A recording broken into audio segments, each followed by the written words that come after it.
Assalamualaikum warahmatullahi wabarakatuh. Kami dari kelompok 11 akan mempresentasikan pengertian dan jenis-jenis pajak. Dengan saya Yuni Lestari, absen 34. Saya Nur Afifah, absen 22. Saya Alika Nurul Fadila, absen 1.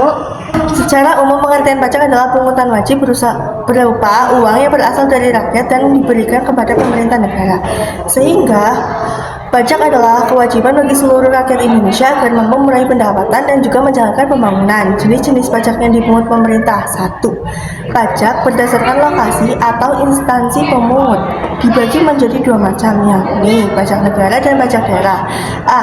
Pajak negara atau pajak pusat merupakan pajak yang dipungut secara langsung pemerintah pusat. Contoh dari pajak negara yaitu PPN atau pajak pertambahan nilai, pajak penghasilan atau PPH, pajak bumi dan bangunan, bea materai, bea cukai dan lainnya. B. Pajak daerah atau pajak lokal merupakan pajak yang dipungut langsung oleh pemerintah daerah. Contoh dari pajak daerah adalah pajak hotel, pajak tontonan atau hiburan, pajak restoran, pajak kendaraan bermotor, pajak penerangan, dan lain sebagainya. 2. Pajak berdasarkan sifat. Jenis pajak yang berdasarkan sifat yaitu pajak langsung dan pajak tidak langsung. A. Pajak langsung merupakan jenis pajak yang sepenuhnya ditanggung oleh wajib pajak sehingga tidak bisa dialihkan ke orang lain. Contoh dari jenis pajak ini yaitu pajak bumi dan bangunan, pajak penghasilan, dan pajak kendaraan bermotor. B. Pajak tidak langsung merupakan jenis pajak yang dibebankan kepada wajib pajak jika melakukan perbuatan yang tertentu. Contoh pajak ini yaitu PPN atau pajak pertambahan nilai, di mana hanya akan dipungut saat makan di restoran ataupun belanja di mal.